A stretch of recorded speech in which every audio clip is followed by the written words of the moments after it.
ऋषि आयुर insights YouTube channel के ऊपर आप सभी भाइयों बहनों और माताओं का स्वागत है जी। सभी को जय श्री राम, नमस्कार, आदाब, सत श्री अकाल जी। आज हम आपको अल्कालाइन वाटर के माध्यम से, क्षारीय पानी के माध्यम से शरीर को रोग मुक्त रखने की और अल्कालाइन वाटर के माध्यम से जिन रोगों से हम बच सकते हैं और अल्कालाइन वाटर कैसे बनाया जाता है, इसके बारे में संपूर्ण जानकारी देने का प्रयास करेंगे।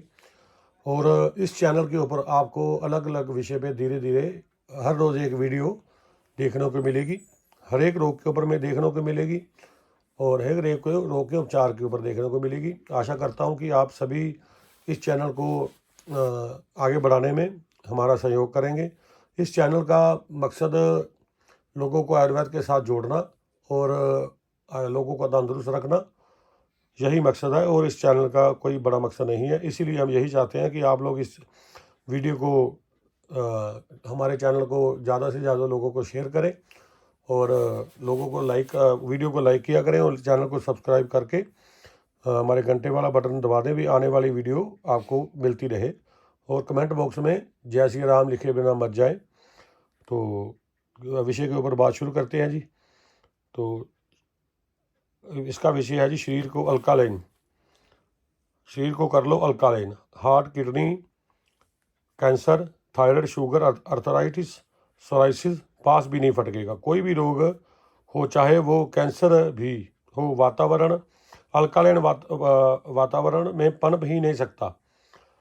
Diabetes, cancer, heart, blood pressure, जोड़ों का दर्द, यूटीआई मतलब पेशाब के रोग, ठीक है जी, सोराइसिस, यूरिक एसिड का बढ़ना, गठिया, थायराइड, गैस, बदहजमी, दस्त, हैजा, थकान, किडनी के रोग, पेशाब संबंधी रोग, पथरी और अन्य कई तरह के जटिल रोग, इन सबको सही करने का सबसे सही और सस्ता उपयोग है शरीर को अल्कालाइन कर लेना।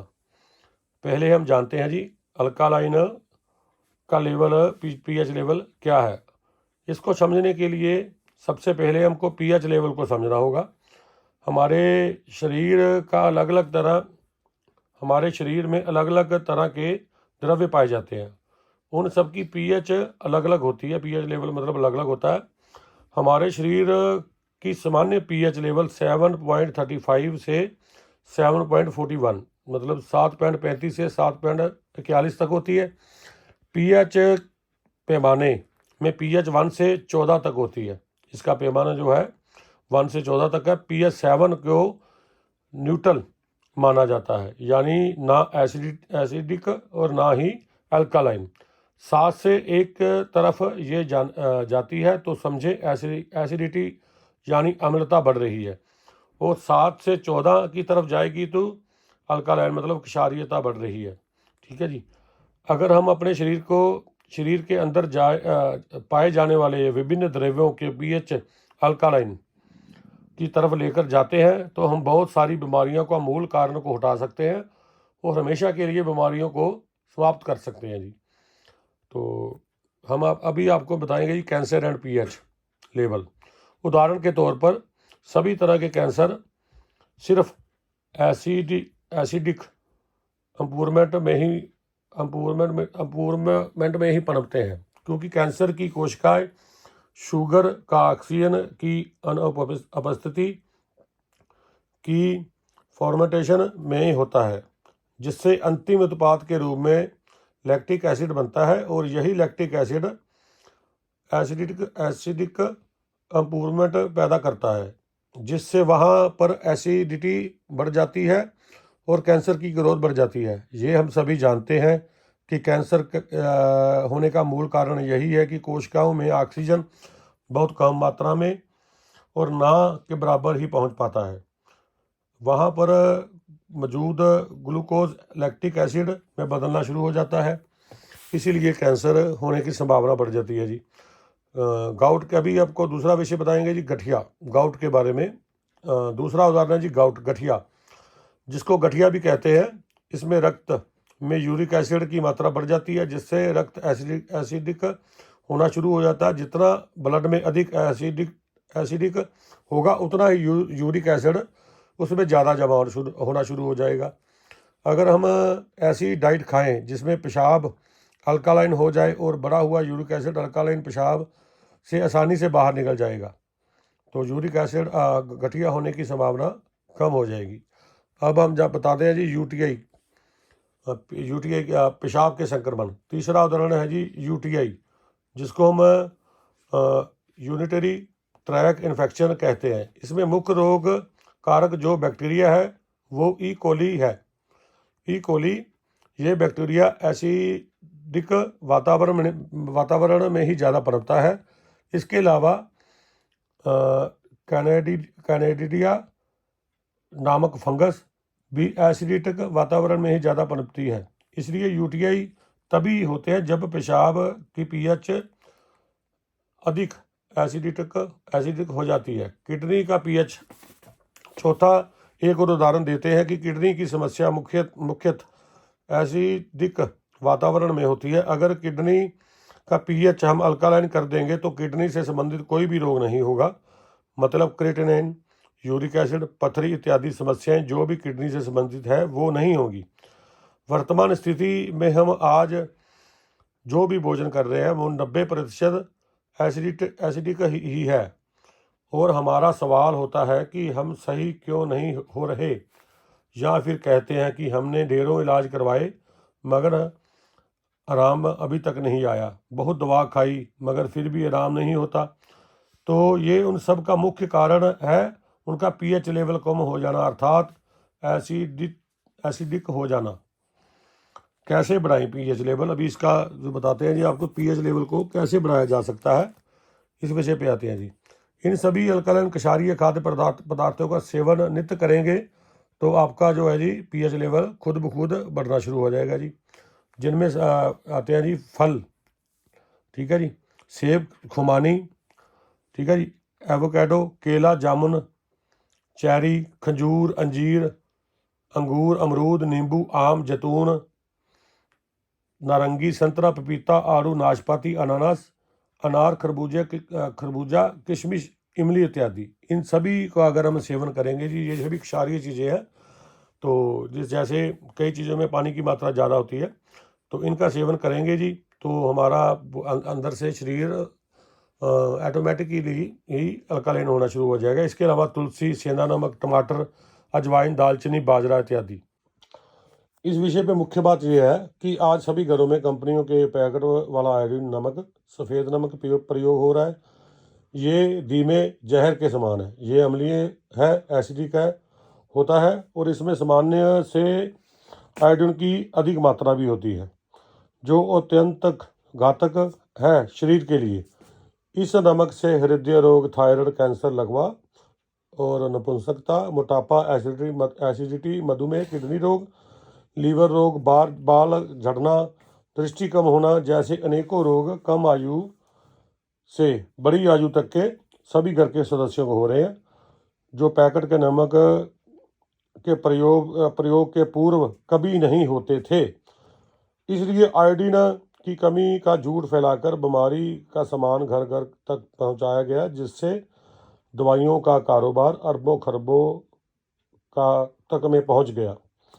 ठीक है जी। अब इसके विकल्प के रूप में हम आपको बोलना चाहते हैं कि आप क्या इस्तेमाल करें। इसके विकल्प के रूप में आप घर पे पिंक रॉक साल्ट या सेंधा नमक प्रयोग करना शुरू कर दीजिए। ये पूरी तरह से कुदरती है, प्राकृतिक है, क्षारीय है, अल्कलाइन होता है मतलब होता है, और आयोडीन की सामान्य मात्रा होती है इसमें जी। अन्यथा आप सारे उपचार इस असफल सिद्ध होंगे। आपको जो भी उपचार कर रहे हैं अन्यथा वो सारे उपचार असफल सिद्ध होंगे अगर आप अपनी बॉडी को अंदर से अल्कालाइन नहीं कर पाओगे। चाहे कितनी अच्छी सब्जी ही क्यों ना आप बना लें या कोई भी चीज़ यूज़ कर लें, पर आपको कोई भी फ़ायदा किसी भी मेडिसिन का, आयुर्वेद का या मतलब किसी भी मेडिसिन का फ़ायदा आपको नहीं पहुंच पाएगा। अब आपको अल्कालाइन पानी बनाने की विधि के बारे में बता देते हैं। जानते हैं जी अल्कालाइन वाटर बनाने की विधि। सुबह आपने 8-10 लीटर का मटका लेके आना है मिट्टी का। उसकी मिट्टी के बर्तन में मटके में आपने 8-10 लीटर पानी 8 से 10 लीटर पानी आपने डाल देना। उसके भी तांबे का गिलास या तांबे का कोई भी सिक्का या तांबे का कोई भी टुकड़ा 4-5 इंच का आपने उसके बीच डाल देना है। और रात को उस पानी को निकाल कर किसी कांच के बर्तन में निकाल लेना है। कांच के बर्तन में आपके वो निकाल के उसमें आपने आधा खीरा लेके, ककड़ी जिसको बोला जाता है, उसके बिना छिलके समेत 4-5 पीस काट कर डाल देने हैं। आधा नींबू डाल देना जी छिलका समेत। अदरक का छोटी 3-4 इंच का अदरक का टुकड़ा डाल देना है जी। और कच्ची हल्दी का टुकड़ा साबुत ही वैसे छोटी उंगली के साइज़ का 2-3 इंच का डाल देना है। लाल टमाटर बिना कटा हुआ डाल देना है जी। 3 हरी मिर्ची डाल देनी है जी डंडल समेत। उसकी डंडी जो पीछे वाली वो नहीं उतारनी।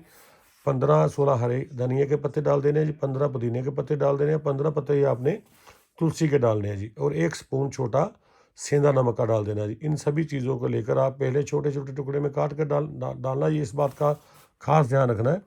और जो पत्ते हैं जी वो सारे साबुत ही डालने हैं जी। ठीक है जी। तो उसके बाद आपने इसको शाम तक जैसे सुबह आपने इसको पहले तांबे के बर्तन में रखा और शाम को निकाल कर इसके आपने कांच के बर्तन में रख के ये सारी सामग्री डालकर सुबह के लिए इसको आपने सुरक्षित रख देना है। और सुबह उठकर शौच वगैरह जाने के बाद इसको सुबह खाली पेट आप इसको छान कर पीना है। छानने से पहले इस सभी चीज़ों को हाथ से अच्छी तरह से मसल लीजिए और फिर छान कर पीजिए। ठीक है जी। इस बात का थोड़ा सा आपको ध्यान रखना है कि जब आपने इस पानी का सेवन करना है जी तो आपने इन चीज़ों का तो कुछ चीज़ों का परहेज करना है। जैसे चाय, कॉफ़ी, चीनी, सफ़ेद चीनी जो हो गई, पैकेट वाला सफ़ेद नमक हो गया जी। तो ये सब चीज़ें मतलब आपने बिल्कुल भी सेवन नहीं करनी।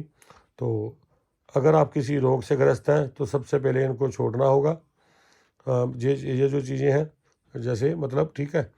और साथ में ऊपर जो बताएंगे पहले आपको उन फल सब्जियों का सेवन करना होगा कच्चे रॉ फूड के रूप में। तो 21 दिन आप इस पानी का सेवन करके देखें। अगर आपको लाभ प्राप्त होता है तो आप इसको 3 महीने तक कंटिन्यू करके 15-20 दिन छोड़ के फिर दोबारा कंटिन्यू कर सकते हैं। और उम्मीद करता हूँ जी आपको ये जानकारी, वीडियो थोड़ा लंबा हो गया, अच्छी लगी होगी। अगर नए चैनल के कारण और नया बोलने के कारण कुछ गलत बोल गया हूँ तो उसके लिए माफ़ी चाहता हूँ जी। आप सभी से फिर दोबारा विनती है जी, वीडियो को बिना स्किप किए देखा करें और साथ में हमारे चैनल को सब्सक्राइब करें। और ऐसी जानकारी आगे आपको मिलती रहेगी। इससे भी बड़ी जानकारी मिलेगी, नुस्खे, सटीक सभी तरह के नुस्खे, स्त्री रोग, पुरुष रोग, कब्ज़ वगैरह, थायराइड, शुगर, बीपी, सर्वाइकल, अन्य हर एक तरह का नुस्खे आपको मिलते रहेंगे। और हम आशा करते हैं कि अगर आपको किसी तरह का नुस्खा या कोई बीमारी का इलाज है तो आप कमेंट बॉक्स में लिख के हमको पूछ सकते हैं, जहाँ हमको मैसेज भी कर सकते हैं जी। तो आशा करता हूँ जी आपको ये वीडियो पसंद आया होगा। अगर वीडियो पसंद आया तो इसको कृपया लाइक करें और आगे अपने रिश्तेदारों, मित्रों, दोस्तों, फ्रेंड के साथ सभी के साथ शेयर करें। सभी को जय श्री राम जी।